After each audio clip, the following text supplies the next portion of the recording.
Hello दोस्तों, नमस्कार। आपका जे केमिस्ट्री चैनल में बहुत बहुत स्वागत है। आज हम लोग पढ़ने वाले हैं डिजिटल बोर्ड के माध्यम से polymer chemistry class 12th board के लिए। तो क्या है बहुलक पॉलीमर। इससे पहले कि आपसे एक छोटा सा रिक्वेस्ट है कि आप यदि इस चैनल पर नए हैं तो इसको सब्सक्राइब करें और अपने दोस्तों के साथ शेयर करें। तो चलिए हम अपने टॉपिक की तरफ आते हैं। बहुलक माने कि पॉलीमर। देखिए, ये जो पॉलीमर है ये ग्रीक वर्ड होता है और ये ग्रीक वर्ड पॉलीमर दो वर्ड से मिलकर बना हुआ है। ये दो वर्ड से मिलकर बना हुआ है। एक है पॉली और दूसरा है मर। पॉली मतलब होता है मेनी, माने बहुत अधिक। पॉली माने कि क्या होता है? मेनी माने अधिक से अधिक। और मर मतलब होता है पार्ट, यूनिट, छोटी इकाई। दैट मीन्स पॉलीमर क्या है? तो बहुत सारे पार्ट से, छोटे छोटे यूनिट से मिलकर बने होते हैं, उसी पदार्थ को हम लोग क्या कहते हैं? पॉलीमर। तो इस चैप्टर में क्या हम लोग सीखने वाले? बहुलक पॉलीमर मतलब कि बहुत सारा अणु आपस में कॉम्बिनेशन करके उच्च द्रव्यमान वाले जिस यौगिक का निर्माण करता है उसी यौगिक को हम लोग क्या कहते हैं? पॉलीमर कहते हैं। जैसे एक जनरल एग्जांपल लेते हैं। जैसे मान लीजिए क्लासरूम में बहुत सारे बच्चे बैठे हुए हैं, तो जो क्लासरूम है उसको हम लोग पॉलीमर बोल सकते हैं इन टर्म ऑफ स्टूडेंट। ठीक है ना? तो बहुत सारे स्टूडेंट के संयोग से क्लासरूम तैयार होता है। दैट मीन्स वह एक तरह का क्या है? पॉलीमर है।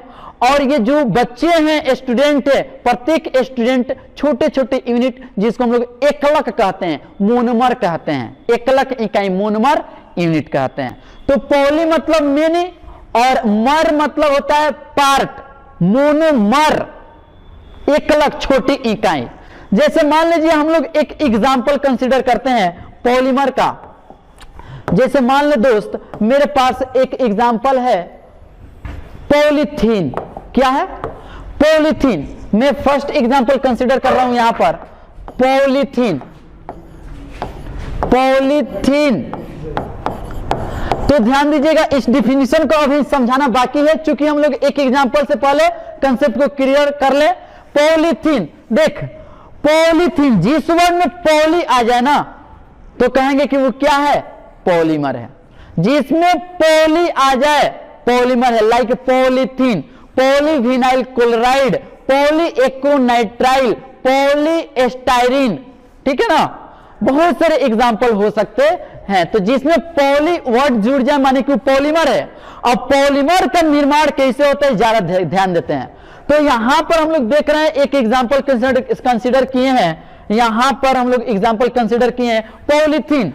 अब पॉलीथीन ये पॉलीमर है और इसका निर्माण मोनोमर यूनिट से हुआ है, माने छोटे छोटे अणु के कॉम्बिनेशन से हुआ है। और ये इसका हम लोग मोनोमर तैयार करें पॉलीथीन का, तो क्या करते हैं हम लोग? पॉली को हटा देते हैं और बच जाता है इथीन। तो जो इथीन होता है, इथाइलिन, फार्मूला ये होता है CH2 डबल बॉन्ड CH2। ये आपका इथीन या इसी को बोलते हैं इथाइलिन। ये है इथीन या इसी को क्या बोलते हैं अपन? इथाइलिन बोलते हैं। अब जरा ध्यान दीजिएगा, ये मोनोमर है, इसको हम लोग क्या बोलते हैं? मोनोमर। मोनोमर यूनिट है, मोनोमर यूनिट है, एकलक इकाई है, एकलक इकाई है। और इसका बहुत सारा यूनिट, मान लीजिए n यूनिट है, n अणु है, आपस में कॉम्बिनेशन करता है तो पॉलीथीन का निर्माण होता है। कैसे बनता है जरा ध्यान देंगे आप। यहां पर क्या होता है दोस्तों कि जहां पर भी पॉलीमराइजेशन की प्रक्रिया कराना हो, जहां पर भी डबल बॉन्ड है उसको तोड़ दे। जहां पर भी डबल बॉन्ड है उसको क्या कर दे? तू तोड़ दे। तो यहां डबल बॉन्ड है, इसको तू क्या कर दे? तोड़ दे। और तोड़ दे तो एक बाउंड, दो बाउंड है, एक तो खत्म हो गया, बच गया एक। तो ये एक रहेंगे और ये टूटा हुआ चीज इधर के तरफ पलट जाएगा और ये एक इधर, मतलब इधर और इधर वैलेंसी फ्री हो जाएगा। कहने का मतलब है CH2 है तो CH2, ठीक है, और सिंगल बाउंड CH2। और यहां पर क्या होगा ना? वैलेंसी फ्री कर देंगे। क्यों? क्योंकि यहां जो डबल बॉन्ड था ये टूट गया ना, टूट के एक इधर आ जाएगा और एक इधर आ जाएगा। ये बात आप समझ रहे हैं ना? तो यहां पर क्या हो जाएगा? आपका सिंगल बाउंड हो जाएगा। और यहां पर हम लोग क्या करेंगे दोस्तों? होल लगा देंगे और यहां लगा देंगे N। मतलब ये क्या है? बहुत सारा इथीन के अणु आपस में कॉम्बिनेशन करके, संयोग करके ये कंपाउंड बनाए हैं जिसको हम लोग क्या कहते हैं, पॉलीमर कहते हैं। तो ये आपका जो है पॉलीथीन है और यही क्या है, पॉलीमर है। और इस पॉलीमर का निर्माण इस मोनोमर से हुआ है, इस छोटे यूनिट से हुआ है। मतलब जिस छोटे यूनिट से, बहुत सारे छोटे छोटे यूनिट से पॉलीमर बनता है, उस छोटे यूनिट को हम लोग मोनोमर यूनिट कहते हैं। और मोनोमर से ये जो पॉलीमर बना हुआ है, इस घटना को हम लोग कहते हैं पॉलीमराइजेशन, माने बहुलीकरण की प्रक्रिया।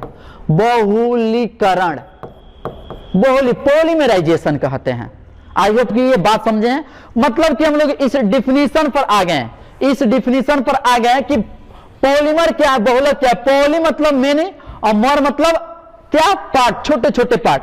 कहने का मतलब है कि क्या है, अभी हम लोग समझे हैं कि जब ये उच्च द्रव्यमान वाले अणु है और इनका निर्माण छोटे छोटे अणु से मिलकर के बना हुआ है, संयुक्त से बना हुआ है, जिसको हम लोग क्या कहते हैं, बहुलक कहते हैं। इससे ये चीज बना है इसलिए ये बहुलक है। और ये जो छोटे यूनिट है इसको हम लोग मोनोमर कहते हैं। और इस मोनोमर से ये पॉलीमर बना है, इस घटना को हम लोग क्या कहते हैं, बहुलीकरण कहते हैं। तो यहाँ पर डिफिनीशन जरा देखिएगा, ध्यान दीजिएगा कि उच्च अणु भार वाले वैसे यौगिक, ये पॉलीमर है, उच्च अणु भार इनका होता है। वे यौगिक जो अनेकों, माने बहुत सारा, ये मोनोमर यूनिट है, एकलक इकाई बोलते हैं इसको। हिंदी में क्या कहते हैं, एकलक इकाई, एकलक इकाई बोलते हैं इसको, इसको एकलक इकाई बोलते हैं। ठीक है ना। छोटे छोटे अणुओं से परस्पर संयुक्त होने से बनते हैं, बहुलक कहलाते हैं। यही चीज पॉलीमर है। यहां पर नेक्स्ट पॉइंट को कवर किया गया कि जिन छोटे यूनिट से ये पॉलीमर बना है, इस छोटे यूनिट को हम लोग मोनोमर कहते हैं। उसी बात को कवर किया गया है कि जिन छोटे अणुओं से बहुलक बनता है वे एकलक इकाई मतलब मोनोमर यूनिट कहलाते हैं या होते हैं। नेक्स्ट पॉइंट, मोनोमर यूनिट से बहुलक बनने की प्रक्रिया को बहुलीकरण कहते हैं। ये मोनोमर से पॉलीमर बनने की प्रक्रिया को क्या कहते हैं, बहुलीकरण कहते हैं, पॉलीमराइजेशन कहते हैं। पॉलीमराइजेशन माने कि बहुलीकरण कहते हैं। तो आप इसका शॉर्ट स्क्रीन ले सकते हैं दोस्तों, इसका आप शॉर्ट स्क्रीन ले, और बहुत सारे एग्जांपल आज हम लोग कवर करने वाले हैं पॉलीमर में, नोट करें। और इससे क्वेश्चन, बोर्ड एग्जाम में क्वेश्चन भी पूछे जाते हैं। क्वेश्चन कैसे पूछे जाएंगे, ऑब्जेक्टिव क्वेश्चन पूछे जा सकते हैं। जैसे पॉलीथीन का एकलक इकाई क्या होता है, तो जब भी एकलक इकाई मोनोमर यूनिट पूछे ना, तो पॉली को हटा देना है। क्या करना है, पॉली को हटा देना है। यहां पर हम पॉली को हटा देंगे तो बचेगा इथीन, मतलब इथीन मोनोमर यूनिट हो जाएगा किसका, पॉलीथीन का। बहुत सारे एग्जांपल करने वाले हैं, इसको आप नोट करें या शॉर्ट स्क्रीन ले। चलिए इसका आप शॉर्ट स्क्रीन ले लिए होंगे, इसको मैं हटा रहा हूं। हम लोग नेक्स्ट एग्जांपल कंसीडर करेंगे। जरा एग्जांपल कंसीडर करते हैं। जैसे मान लीजिए मैं एग्जांपल सेकंड कंसीडर कर रहा हूं, दूसरा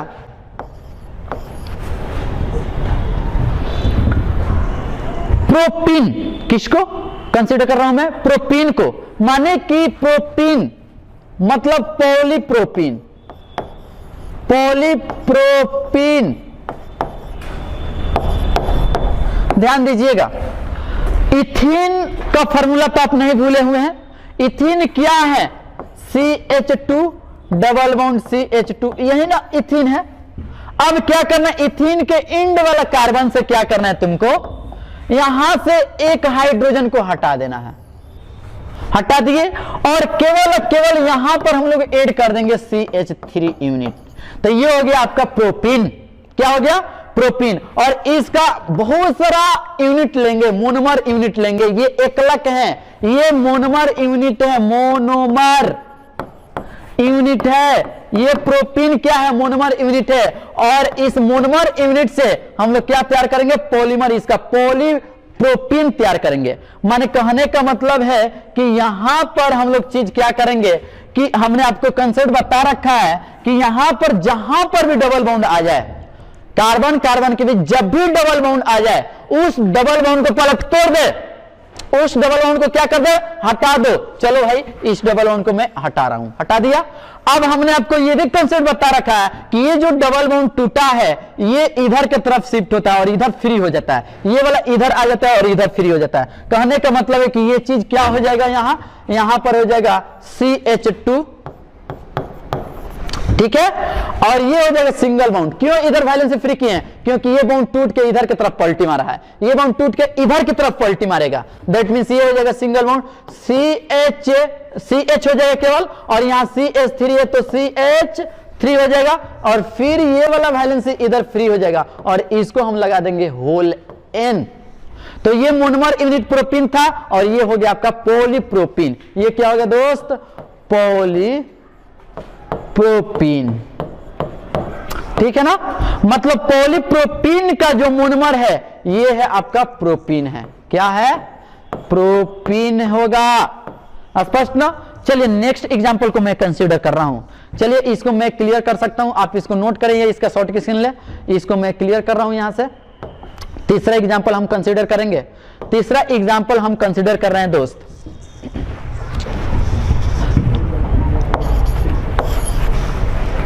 पॉलीविनाइल क्लोराइड। क्या कंसीडर कर रहे हैं अपन? Polyvinyl chloride.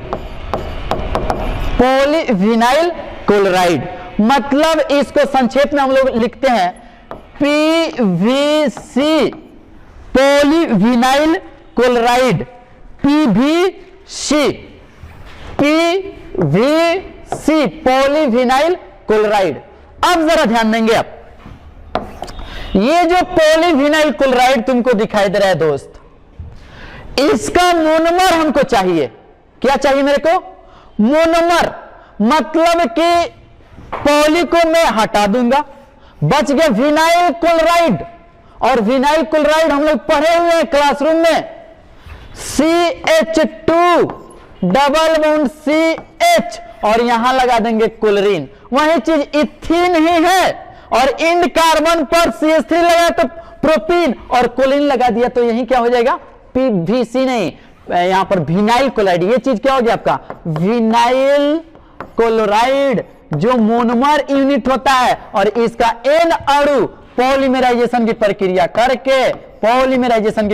करके यहां पर हमने आपको कंसेप्ट बता रखा है दोस्तों कि ये जहां पर भी डबल बॉन्ड एक रखे उड़ा दे, और यहां पर ये वैलेंसी फ्री कर दे, और यहां पर ये वैलेंसी फ्री कर दे, और ये सिंगल बॉन्ड हो जाएगा। माने कि CH2 single bond CH2 valency free, और लगा दो यहां होल N। यही हो गया आपका पॉलीविनाइल क्लोराइड, PVC। ठीक है, चलिए इसी प्रकार चौथा एग्जांपल हम कंसीडर कर रहे हैं। फोर्थ एग्जांपल अपन कंसीडर कर रहे हैं, यहां पर फोर्थ एग्जांपल कंसीडर कर रहे हैं। जैसे यहां पर हम लोग लेते हैं पॉलीएक्रोनाइट्राइल को। किसको कंसीडर कर रहे हैं हम लोग? पॉलीएक्रोनाइट्राइल। चौथा एग्जांपल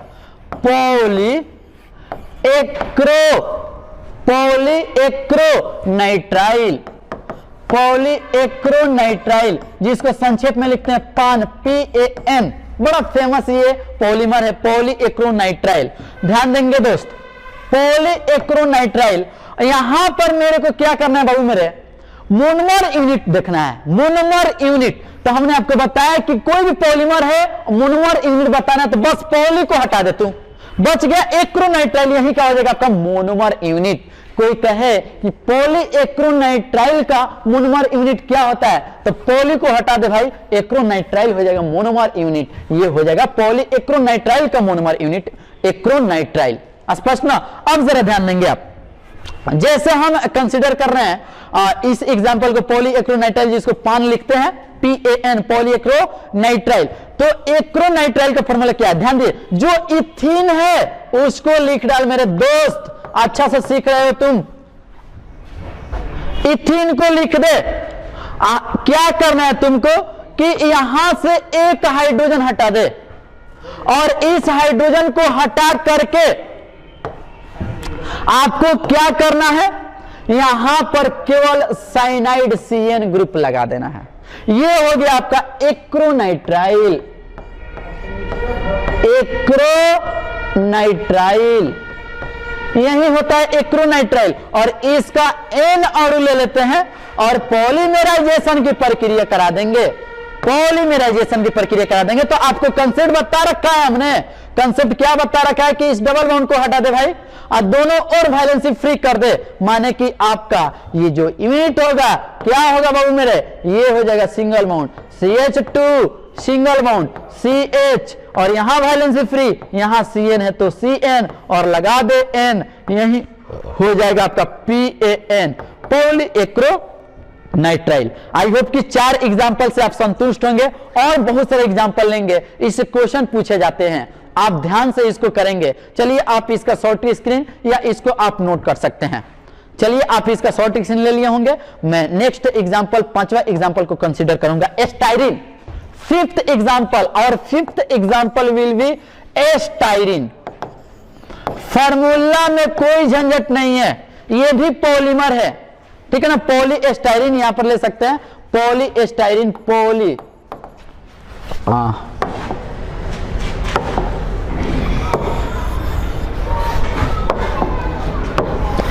5th एग्जाम्पल हम लोग ले रहे हैं पॉली स्टाइरिन। ध्यान देना, हमने इथीन अणु लिया था, इथीन के इंड कार्बन से हाइड्रोजन एक हटा करके CH3 यूनिट जोड़ा तो मेरे को प्रोपीन प्राप्त हुआ। वहीं इथीन मॉलिक्यूल को लेकर के हमने इंड कार्बन से हाइड्रोजन हटा करके क्लोरीन लगाया तो मेरे को प्राप्त हुआ विनाइल क्लोराइड। वहीं इथीन लेकर के हमने हाइड्रोजन हटा करके इंड कार्बन से CN जोड़ा तो मेरे को प्राप्त हुआ एक्रोनाइट्राइल, जिसे हम लोग पॉली एक्रोनाइट्राइल प्राप्त किए हैं। अब हम लोग पॉली स्टाइरिन उसी से प्राप्त करेंगे, इसका मोनोमर यूनिट हो जाएगा बाबू मेरे स्टाइरिन, और स्टाइरिन का फॉर्मूला होता है बाबू मेरे, स्टाइरिन का फॉर्मूला होता है, यही इथीन ले लेंगे, इसी इथीन को हम लेंगे और इसका एक हाइड्रोजन गायब करके यहां पर हम लोग ले लेंगे C6H5, मतलब फिनाइल ग्रुप को ले लेंगे और इसका N अणु यही होगा आपका स्टाइरिन, यही फॉर्मूला हो जाएगा स्टाइरिन का। और यहां पर हमने क्या किया, CH3 हटाया, क्लोरीन हटाया, यहां पर CN हटाया, C6H5 लगाया तो हो गया स्टाइरिन, और इसका पॉलीमराइजेशन की परिघटना कराया, बहुलीकरण की परिघटना कराया N मॉलिक्यूल लेकर के स्टाइरिन का। तो क्या हुआ, हमने आपको कंसेप्ट बता रखा है क्या कि इस बॉन्ड को उड़ा दे मेरे भाई, इस बॉन्ड को क्या कर दे, उड़ा दे, और ये इधर फ्री कर दे, एक इधर फ्री कर दे। जिस कार्बन के पास ये डबल बॉन्ड इस कार्बन के पास भी, इस कार्बन के पास भी है, तो ये डबल बॉन्ड हट रहा है तो इधर इस कार्बन पर इधर फ्री हो जाएगा बॉन्ड और इस कार्बन पर इधर फ्री हो जाएगा बॉन्ड। यदि आने वाले मॉलिक्यूल जुड़ने वाला था तो जोड़ देते, लेकिन है ही नहीं तो नहीं जोड़ेंगे। माने कि ये हो जाएगा single bond CH2, single bond CH, और ये CH और सिंगल बॉन्ड ये वैलेंसी फ्री, और यहां पर आपका बच गया है C6H5, और यहां पर एक्स्ट्रा आ गया है हाइड्रोजन, इसलिए इसको रिमूव कर दिए, और यहां पर आपका बन जाएगा क्या, होल N। तो ये चीज मेरे को प्राप्त होगा स्टाइरिन से, ये चीज पॉलीमर बना, इसलिए यहां पर लगा देंगे हम लोग पॉलीस्टाइरिन, पॉलीस्टाइरिन। आई होप की कंसेप्ट ही समझे होंगे। और भी एग्जांपल हम लोग लेंगे, इसको आप नोट करें या इसका आप शॉर्ट स्क्रीन ले। चलिए नेक्स्ट हम लोग एग्जांपल ले रहे हैं, 6 एग्जांपल लेंगे।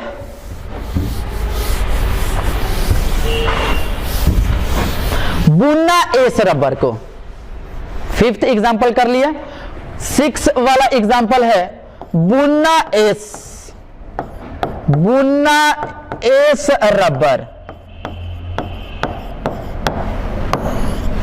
ध्यान देंगे, ये पॉलीमर होते हैं, ये बहुलक हैं सर, तो इसका मोनोमर क्या होगा, एकलक इकाई क्या होगा, तो इसका एकलक इकाई देखो, ये जो है ना, ये बुना और एस 2 वर्ड से मिलकर बना हुआ है, दैट मीन्स इसका मोनोमर यूनिट 2 होंगे। इसका कितने मोनोमर यूनिट होंगे, 2 होंगे। क्या होंगे, बुना से मतलब ब्यू से, BU से ब्यूटाडाइन, क्या हो, ब्यूटाडाइन, और एस से बाबू मेरे स्टाइरिन, जो अभी हम लोग देखे हैं स्टाइरिन। सर ब्यूटाडाइन मतलब डबल बॉन्ड 2, बिल्कुल मेरे बाबू डबल बॉन्ड 2, ब्यूटा मतलब 4 कार्बन, तो कौन से पोजीशन वाले, तो 1,3 ब्यूटाडाइन वाले। अब 1,3 ब्यूटाडाइन आईपीएसी नोमेनक्लेचर हम लोग पढ़े हुए हैं, कार्बन 4, 1 2 3 4, क्यों, चूंकि यहां पर वर्ड ब्यूट दिख रहा है, माने ब्यूट माने 4 कार्बन, और 1,3 और डाई इन मतलब डबल बॉन्ड दो जगह है, एक 1 पर एक 3 पर, तो 1 पर लगा दिया हमने, 3 पर लगा दिया। हाइड्रोजन को भर सकते हैं सेटिस्फाइड करने के लिए इसके वैलेंसी को, यहां पर 2 हाइड्रोजन लगा सकते हैं, यहां पर 1 हाइड्रोजन, यहां पर भी 1 हाइड्रोजन और यहां पर 2 हाइड्रोजन। यही हो गया आपका ब्यूटाडाइन, 1,3 ब्यूटाडाइन। और इसके अलावा एस्टाइरिन, और एस्टाइरिन के फॉर्मूला अभी हम लोग देखे हुए हैं। एस्टाइरिन में क्या था, इथीन था सर, और इस इथीन के एक कार्बन को हम लोग हाइड्रोजन को हटा करके यहां पर जोड़ दिया था C6H5। इसको भी n मॉलिक्यूल लेंगे चूंकि मोनोमर है, इसको भी n मॉलिक्यूल लेंगे चूंकि क्या है, मोनोमर है। अब इसमें क्या करा देंगे, पॉलीमराइजेशन की परिघटना, पॉलीमराइजेशन की परिघटना करा देंगे। तो हमने आपको कंसेप्ट बता रखा है कि जहां जहां डबल बॉन्ड है उसको तोड़ दे भाई। ले डबल बॉन्ड यहां है सर, तोड़ दीजिए, सर यहां डबल बॉन्ड है, तोड़ दीजिए, सर यहां डबल बॉन्ड है, तोड़ दीजिए, उसके बाद जोड़ दीजिए, यही ना है। तो आप बताओ ये बॉन्ड टूटेगा तो इधर वैलेंसी फ्री हो जाएगा, और फिर इधर वैलेंसी, इधर इस कार्बन का वैलेंसी फ्री होगा तो डबल बॉन्ड आ जाएगा, ठीक है ना। ये वाला टूटेगा तो इधर वैलेंसी फ्री हो जाएगा, और फिर इधर टूटेगा तो यही आएगा, मतलब बॉन्ड बनेगा। अब जरा ध्यान देना, यहां पर बॉन्ड टूट रहा है, यहां पर बॉन्ड टूट रहा है, यहां बन रहा है, यहां फ्री हो रहा है, यहां फ्री होगा तो ये वाला टूट के इधर ये दोनों जुड़ जाएगा और इधर ये फ्री हो जाएगा। कहने का मतलब क्या बचेगा, यहां पर H2C, ठीक है ना, और यहां पर सिंगल बॉन्ड,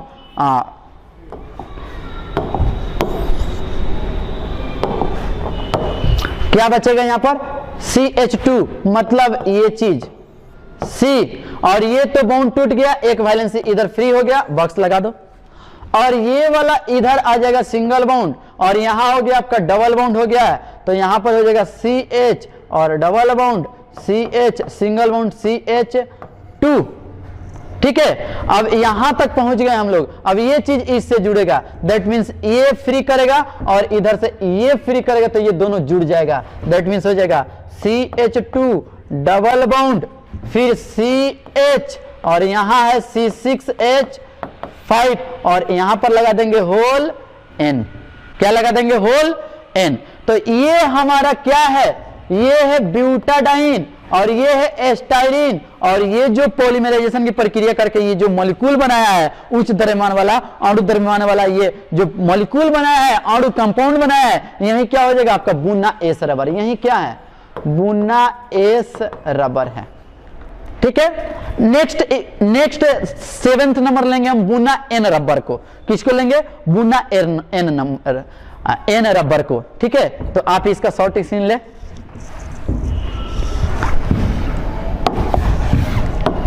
चलिए अब हम लोग देखेंगे बुना एस हो गया।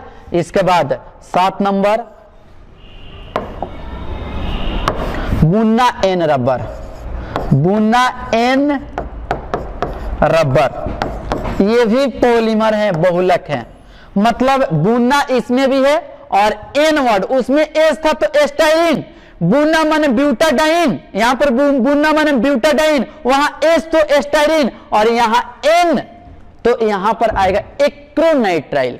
क्या आएगा, एक्रोनाइट्राइल। तो बुना मतलब ब्यूटाडाइन, 1,3 ब्यूटाडाइन, 1,3 ब्यूटाडाइन। अब प्लस एक और मोनोमर इसका है, एस नहीं है बल्कि एन है, तो यहां पर एन माने कि एक्रोनाइट्राइल, एक्रोनाइट्राइल। तो ब्यूटाडाइन मतलब CH2 double bond CH, single bond CH, double bond CH2, इसका N अणु लेंगे, और एक्रोनाइट्राइल का फॉर्मूला होता है CH2, मतलब इथीन लेते हैं, और यहां C6H5 लिए थे तो एस्टाइरिन था, यहां पर हम लोग लेंगे CN, इसके N मॉलिक्यूल, इसके भी N मॉलिक्यूल। हमने आपको कंसेप्ट बता रखा है कि इसका पॉलीमराइजेशन की परिघटना कराइएगा। तो पॉलीमराइजेशन की परिघटना में हमने बताया है कंसेप्ट कि आप जहां डबल बॉन्ड है उसको तोड़ दे। ले डबल बॉन्ड ये टूट गया, यहां है, इसको भी तोड़ दे भाई, यहां है, इसको भी तोड़ दे, उसके बाद जोड़ दे।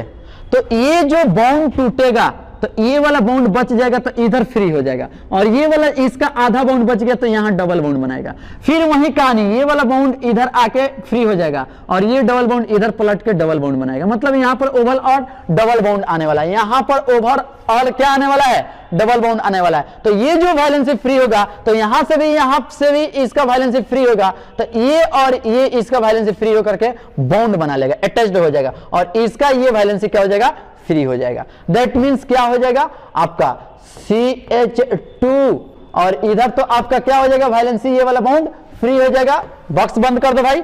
उसके बाद सिंगल बॉन्ड बचेगा CH, तो CH यहां आ गया वो डबल बॉन्ड, तुमको समझा दिया गया है CH, फिर सिंगल बॉन्ड CH2, और ये बॉन्ड बनाएगा इससे, तो ये यहां क्या है CH2 है, और ये बॉन्ड तो टूट गया है, तो CH और CN है तो CN, और यहां का भी वैलेंसी क्या हो जाएगा, फ्री, और यहां लगा देंगे N। तो क्या तैयार हो गया, ये था आपका मोनोमर, क्या था ब्यूटाडाइन, ये मोनोमर एक्रोनाइट्राइल, और ये मिलकर के बना दिए ये पॉलीमर, जिसको हम लोग कहते हैं बुना एन रबर, बुना एन रबर। स्पष्ट ना, आप इसको राइट डाउन कर सकते हैं, ठीक है ना, इसको आप राइट डाउन करें, नोट करें। चलिए नेक्स्ट एग्जाम्पल की तरफ चलेंगे। ये सभी एग्जाम्पल महत्वपूर्ण है, आपसे पूछे जा सकते हैं एग्जाम में। 7 नंबर हो गया। नेक्स्ट हम लोग देखेंगे 8।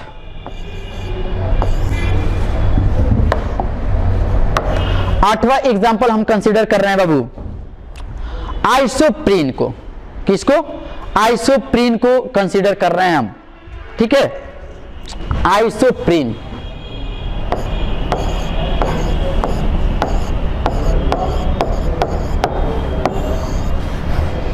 आइसोप्रीन, ध्यान देना भाई, जो इसका मोनोमर क्या होता है, तो क्लोरोप्रीन होता है। इसका मोनोमर क्या होता है, तो इसका मोनोमर होता है क्लोरोप्रीन।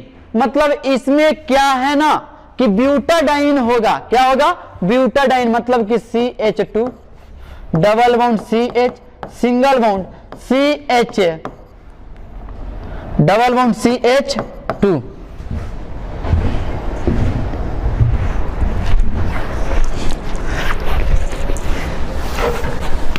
रखना। एक नंबर एग्जांपल देख रहे हैं आइसोप्रीन, ठीक है ना। और ये आइसोप्रीन खुद में मोनोमर होता है, और इसका जो पॉलीमर होता है बाबू मेरे, इसको पॉलीमराइजेशन की बहुलीकरण की परिघटना कराते हैं तो नेचुरल रबर, मतलब पॉलीमर मिलता है, नेचुरल रबर मतलब प्राकृतिक रबर, प्राकृतिक रबर प्राप्त होता है, ठीक है ना। मतलब यहां पर क्या कर रहे हैं, आइसोप्रीन का फॉर्मूला मेरे को लिखना है, तो ब्यूटाडाइन तो लिखवे करेंगे, ब्यूटाडाइन का स्ट्रक्चर बना लेंगे, और इसमें सेकेंड पोजीशन वाला कार्बन से हाइड्रोजन को हटा करके यहां पर हमको ऐड कर लेना है एक CH3 यूनिट। मतलब ओवरऑल आपको फॉर्मूला राइट करना भी यहां पर सिखाया जा रहा है। यही होता है आइसोप्रीन। इसका IPC नाम लिखें तो नंबरिंग हम लोग यहां से करेंगे 1 2 3 और ये 4, 2 थोड़ा अच्छा से बना दे रहे हैं, ठीक है। और ये साइड चेन है, 2 नंबर पर है, इसलिए 2 और मिथाइल। ये IPC नोमेनक्लेचर आपको पढ़ा दिया गया है, एकदम डीपली हम लोग पढ़े हैं। IPC नोमेनक्लेचर के अलावा कॉमन नेम भी हम लोग पढ़े हैं, कॉमन नेम के अलावा डेराइव नेम, मतलब 3 तरह के नामकरण पढ़े हैं। IPC नोमेनक्लेचर पढ़े हैं, कॉमन नेम पढ़े हैं, और एक स्पेशल डेराइव नेम भी पढ़े हैं जिसका यूज इसमें आएगा। तो ये 2 मिथाइल ब्यूटा 1,3 डाइन, इसका IPC नोमेनक्लेचर होता है। और इसको हम जब पॉलीमराइजेशन कराएंगे तो जाहिर सी बात है कि ये N मॉलिक्यूल होंगे। और हमने कंसेप्ट आपको बता रखा है कि जहां डबल बॉन्ड उड़ा दो भाई, जहां डबल बॉन्ड क्या कर दो, उड़ा दो, और इधर वैलेंसी फ्री, इधर वैलेंसी फ्री, और इधर फ्री होगा तो डबल बॉन्ड बना लेगा। मतलब कि single bond CH2, single bond CH3 है तो CH3 ऊपर में, और ये C, और यहां हो जाएगा डबल बॉन्ड CH, और सिंगल बॉन्ड CH2, और यहां वैलेंसी फ्री, यहां लगा देंगे 2 4 यहां पर हो जाएगा आपका CH3 तो CH2 तो CH2, चलिए C यहां डबल बॉन्ड हो गया, डबल बॉन्ड यहां लगाएंगे। यहां पर थोड़ा सा फार्मूला में मिस्टेक हुआ है, इसको दोबारा लिखते हैं, ठीक है। चलो CH2 वैलेंसी इधर फ्री हो जाएगा CH2, और यहां हो जाएगा सिंगल बॉन्ड तो सिंगल बॉन्ड, यहां हो जाएगा C और C पर CH3 तो CH3, और इसके आगे वाला पर बॉन्ड बनेगा, चूंकि ये बॉन्ड टूटेगा तो यहां आ जाएगा डबल बॉन्ड CH और सिंगल बॉन्ड हो जाएगा यहां CH2, और यहां वैलेंसी फ्री और लगा देंगे यहां होल N। तो ये हो गया आपका नेचुरल रबर। यही क्या होता है, नेचुरल रबर, यही आपका क्या होता है, नेचुरल रबर होता है, ठीक है। आइसोप्रीन या इसी को पॉली आइसोप्रीन बोल सकते हैं, ठीक है ना। ये एग्जाम के लिए बहुत इंपॉर्टेंट है कि नेचुरल रबर का एकलक क्या होता है, वो मेरे आइसोप्रीन, आइसोप्रीन का बहुलक क्या होता है, नेचुरल रबर, प्राकृतिक रबर होता है। एग्जाम में पूछा गया है, इस बात को ध्यान में रखिएगा। ये एग्जाम में 12th बोर्ड में पूछ लिया गया है कि आइसोप्रीन का बहुलक क्या होता है, तो प्राकृतिक रबर होता है। क्या होता है, प्राकृतिक रबर होता है। चलिए अब हम लोग देखेंगे नियोप्रीन। नेक्स्ट एग्जांपल कंसीडर करेंगे। कितने नंबर हो जाएगा आपका, 9 नंबर हो जाएगा।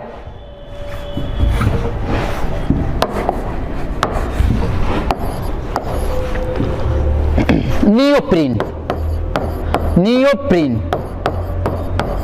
ठीक है ना। ये खुद में पॉलीमर है और इसका मोनोमर होता है क्लोरोप्रीन, क्लोरोप्रीन होता है। इसमें क्या होता है, ये मोनोमर यूनिट है। इसमें क्या होता है, वहीं ब्यूटाडाइन को लेंगे, मतलब कि butadiene sir CH2 double bond CH single bond CH2 double bond CH2, इसको N लेंगे। हमने आपको कंसेप्ट बता रखा है कि यहां पर क्या करना है मेरे को, कि सेकेंड पोजीशन से हाइड्रोजन हटा देना है और यहां पर मेरे को जोड़ देना है क्लोरीन, तो ये हो जाएगा आपका क्लोरोप्रीन। और ये N मॉलिक्यूल है, इसका पॉलीमराइजेशन की घटना करा देंगे। तो हमने कंसेप्ट ये बता रखा है कि जहां डबल बॉन्ड है इसको हटा दे, जहां डबल बॉन्ड है इसको क्या कर दे, हटा दे, और वैलेंसी को फ्री कर दे। ये आगे फ्री होगा तो डबल बॉन्ड बनेगा, इधर फ्री, ये आगे फ्री होगा इधर डबल बॉन्ड बनेगा, मतलब कि ओवरऑल CH2 सिंगल बॉन्ड हो जाएगा, C क्लोरीन है तो क्लोरीन, डबल बॉन्ड CH और CH2 वैलेंसी फ्री, और यहां लगा देंगे होल N। तो ये हो जाएगा आपका नियोप्रीन, और हो जाएगा क्लोरोप्रीन, नियोप्रीन, ठीक है। तो ये 9 एग्जांपल हम लोग कंसीडर कर चुके हैं, इसको आप नोट करें, ये इसका शॉर्ट स्क्रीन ले। इसका आगे हम लोग नेक्स्ट देखते हैं 10 नंबर, 10 नंबर हम लोग देखेंगे नाइलॉन 6 और दूसरा नाइलॉन 6, बड़ा इंपॉर्टेंट है। 11 नंबर ये हो जाएगा, बड़ा इंपॉर्टेंट है। यहां पर जरा ध्यान देंगे आप कि ये जो नाइलॉन है यहां 6 कार्बन की संख्या को बता रहा है, और 6 मतलब 2 मोनोमर, यहां पर केवल 6 ये भी कार्बन की संख्या को बताएगा, लेकिन 1 मोनोमर। तो इसमें 2 मोनोमर क्या क्या होते हैं, तो ये 6 कार्बन वाला 1 मोनोमर होता है, और 1 मोनोमर 6 कार्बन वाला होता है। इसमें केवल 6 कार्बन वाला 1 मोनोमर होता है, और इसमें जो मोनोमर होता है एडिपिक एसिड होता है, एडिपिक एसिड। अब प्लस 1 होता है हेक्सा मिथाइलिन डाइएमीन होता है, हेक्सा मिथाइलिन डाइएमीन होता है। इसमें कैप्रोलेक्टम होता है नाइलॉन 6 में। तो पहले इसको देखते हैं। तो एडिपिक एसिड का फार्मूला होता है क्या, आपको ट्रिक आईपीसी नोमेनक्लेचर में ट्रिक भी बताया गया है, ओरिजिनल ओम्स गैप, ये ट्रिक बताया गया कैसे याद करते हैं हम लोग डाइकार्बोक्सिलिक एसिड का नोमेनक्लेचर में कॉमन नेम को, या ओ सनम घर आजा तू परदेश से, ऐसे हम लोग इसको याद किए हैं कार्बोक्सिलिक एसिड के कॉमन नेम को। तो एडिपिक एसिड का फार्मूला होता है HOOC और सिंगल बॉन्ड CH2 के होल 4 और COOH, ठीक है ना। और यहां पर हेक्सामिथाइलिन डाइएमीन का होता है NH और यहाँ H, ठीक है, और CH2 6 गो कार्बन होगा और फिर इधर NHH, ठीक है, डाई एमीन है और हेक्सामिथाइलिन ग्रुप है। इसका आईपीएसी नोमेनक्लेचर भी पढ़ाया गया। ये N मॉलिक्यूल लेंगे, यहां पर भी इसका N मॉलिक्यूल लेंगे जब पॉलीमराइजेशन की परिघटना कराएंगे। तो हमने आपको कंसेप्ट बता रखा है कि यहां पर कंसेप्ट क्या है, जरा ध्यान दीजिएगा। यहां पर कंसेप्ट अप्लाई करना है, यहां से H2O मॉलिक्यूल को निकालना है। तो यहां पर -N H2O बाहर निकलेगा, ठीक है। यहां से OH समूह, इधर भी बहुत सारे अणु जुड़े हैं तो इधर से भी निकल जाएगा, इसका हाइड्रोजन इधर से निकल जाएगा। ओवरऑल यहां C डबल बॉन्डेड O बच गया और ये वैलेंसी फ्री हो गया। CH2 के होल 4 और ये C डबल बॉन्डेड O यहां से यहां आ गए, फिर ये चीज जुड़ जाएगा इससे, मतलब NH, ठीक है। और CH2 के होल 6 है तो 6 और यहां हो जाएगा NH और ये वैलेंसी फ्री और यहां लगा देंगे होल N, यही हो जाएगा नाइलॉन 1 4 5 1 6 और यहां 6, नाइलॉन 6 कहते हैं, इसी क्या कहते हैं, नाइलॉन 6। और यहां पर जो आपको एक चीज दिखाई दे रहा है, यहां पर ये चीज को हम लोग कहते हैं एमाइड लिंकेज। चूंकि एमाइड फंक्शनल ग्रुप है इसलिए इसको एमाइड लिंकेज कहा जाता है, एमाइड लिंकेज। अब इसमें जरा ध्यान देंगे नाइलॉन 6 में, इसमें नाइलॉन 6 का ट्रिक जरा समझिएगा। नाइलॉन 6 का ट्रिक क्या है, जरा ध्यान देंगे। नाइलॉन 6 मतलब 6 कार्बन वाला कोई मोनोमर होगा, 6 कार्बन वाला मोनोमर होगा। तो यहां पर ट्रिक जरा समझिएगा। क्या करो, 6 कार्बन ले लो, 1 2 3 4 5 6, 2 2 4 2 6, ठीक है। नाइट्रोजन ले लो और यहां इसको मिला दो और इसके इंड कार्बन पर डबल बॉन्ड O लगा दो। इतना कर सकते हो ना। नाइलॉन 6 है, 6 कार्बन कार्बन, ये 6 कार्बन को निरूपित करता है, जैसे यहां पर कार्बन को निरूपित किया। 6 कार्बन देखो, 4 गो यहां और 2 गो कार्बोक्सिलिक एसिड का 6, यहां पर 6 है, यहां पर हेक्सामिथाइलिन डाइएमीन में 6 कार्बन है, मतलब कार्बन को रिप्रेजेंट कर रहा है। यहां पर भी कार्बन को रिप्रेजेंट करेगा, तो क्यों नहीं हम 6 कार्बन ले ले। कैप्रोलेक्टम, इसका जो मोनोमर होता है ना, इसका मोनोमर होता है कैप्रोलेक्टम। ये आईपीसी नोमेनक्लेचर में, ये चाहे ये नोमेनक्लेचर हम लोग कवर कर लिए हैं, जब एस्टर का नोमेनक्लेचर हम लोग पढ़े थे, एमाइड का नोमेनक्लेचर पढ़े थे, ये चीज हम लोग कवर किए हुए हैं, ठीक है ना। तो यहां पर नाइलॉन 6, ठीक है, इसका मोनोमर तैयार करना तो 6 कार्बन ले लेना, 6 कार्बन को निरूपित करता है। नाइट्रोजन को इंड कार्बन से जोड़ दो और इंड कार्बन पर डबल बॉन्ड O लगा दो, हो गया। अब आप सेटिस्फाइड कर दीजिए हाइड्रोजन लगा करके। नाइट्रोजन 3 बॉन्ड बनाता है तो 1 हाइड्रोजन इसके पास होगा, ये बॉन्ड बनाता है 4 और 2 गो बॉन्ड बनाया तो 2 गो और चाहिए, मतलब हाइड्रोजन आप जानते हैं कैसे भरा जाता है। या इसी को सही हार के हम लिख दे बाबू मेरे, तो क्या हो जाए, कई कार्बन है, 1 2 3 4 5 6 और एक साथ में रिंग में ही नाइट्रोजन है, तो ले नाइट्रोजन को ले लो। और यहां पर क्या करो, ई नाइट्रोजन कार्बन से जुड़ा हुआ है डबल बॉन्ड के साथ, तो लो कार्बन, कार्बन कितना था, 1 2 3 4 5 6, तो 6 मेंबर रिंग अब यहां से क्या कर देंगे हम लोग, तैयार कर देंगे। दैट मीन्स 1 कार्बन, ये 2 कार्बन, 3 कार्बन, 4 कार्बन और ये आपका हो जाएगा, थोड़ा सा इसको सीधा कर लें,